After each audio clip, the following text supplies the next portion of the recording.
Karong buntaga sa spotlight mga kapuso atong ila-ilahon ug mas ato pang sayran ang istorya sa kinabuhi ning usa ka Pinoy, usa ka Bisaya ni mga kapuso nga nilangyaw ni siya sa laing nasod milampos sa iyang tinguha nga mutudlo didto ug nagtinguha pa gyud ni siya karon nga muumol og eskwelahan alang sa mga Pinoy dito sa Middle East. Award-winning nga magtutudlo makauban nato karong buntaga mga kapuso si Dr. Rex Bacara. Good morning, maupay na aga Sir Rex. Welcome sa GMA Regional TV Live. Kumusta ka, sir? Sir Nix, maayong adlaw sa iyong tanan, maupay nga aga. I hope and pray that everyone is safe during this times of pandemic. And before anything else, I just would like to say I lived in Mindanao for 5 years, specifically Balay Bukidnon. And I do understand the language very well. I can speak it just a bit, pero dinagod niyo ko mabaligya. So, thank you and good morning. Thank you so much for joining us, Sir Rex. Una sa tanan, sir, congratulations for bringing Pinoy pride diya sa UAE, sir. Usa ka sa mga awardees last 2017 Dakilang Bayani Award. Can you tell us more about this, sir? O can you share to us unsa ning Dakilang Bayani Awards? Yes, Sir Nix, thank you very much. The Dakilang Bayani Award is the highest award being given to an overseas Filipino by the Department of Foreign Affairs through, of course, the Philippine Consulate here in Dubai. And it is given to an individual with an extraordinary service to the community. It is not just about the career, it's not just about the success in career, but of course the extraordinary service given to the Filipino families here in the UAE. And every year, at least 5 people are given this prestigious award. Hindi lang po ito dapat na matalino ka, hindi lang po ito dapat na kung wherein you're going to be very financially successful being an overseas Filipino.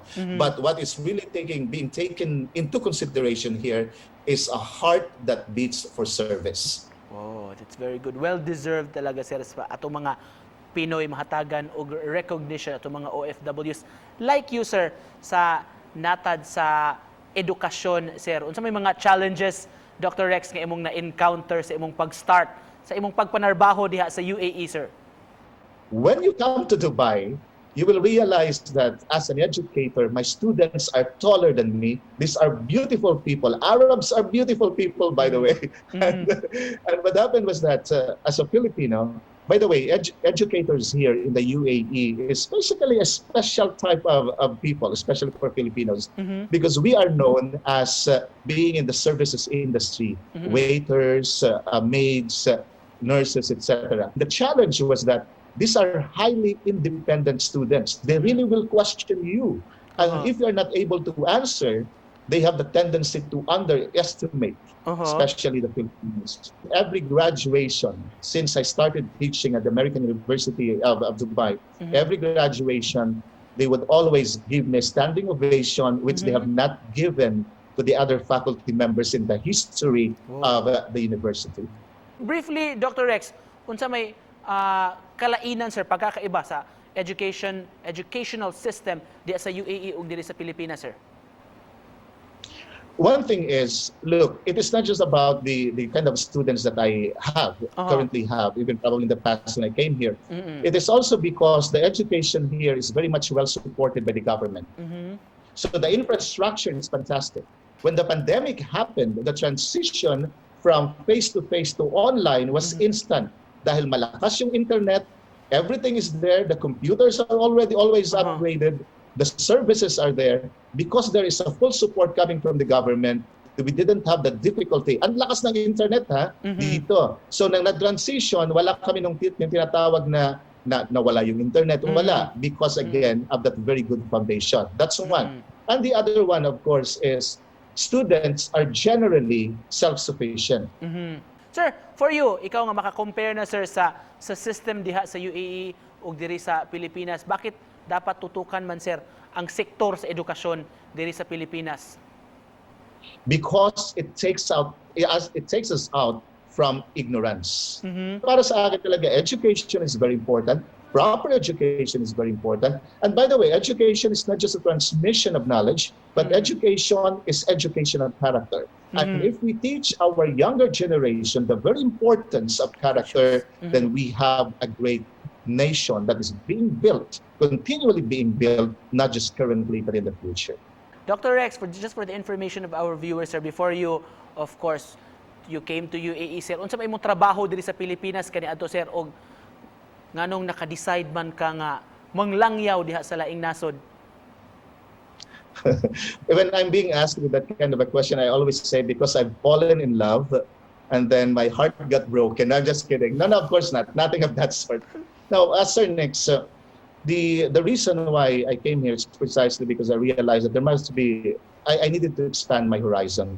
And then I came here, and then I started also teaching and being an administrator in different universities. Now, we have we established the very first Filipino university here in the UAE.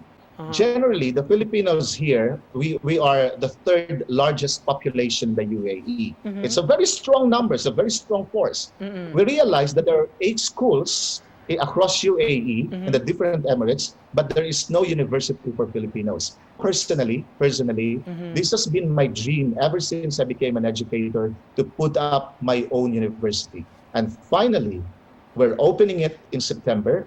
Southville International School and Colleges, which is very much well known as a private institution in the Philippines, in Las Piñas, Manila. We agreed with them. We came up, we negotiated, we came up, where we have the same vision. And now we're bringing Southville here in the UAE.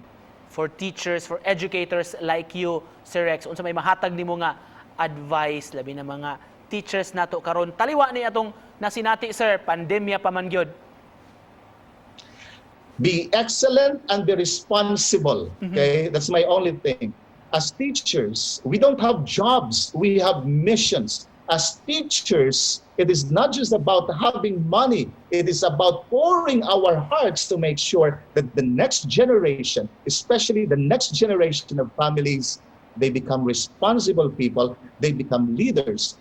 In order for them to have our country, our beloved Philippines, what it should be, a country of intelligent people, a country of not just idealistic people, but basically a country wherein it's going to be appreciated globally. Before we end this conversation, Dr. Rex, may we ask from you unsa imong message of hope sa tanan mga nagtan-aw nato sa atong programa karon, labi na sa imong mga kababayan sa Samar, sir?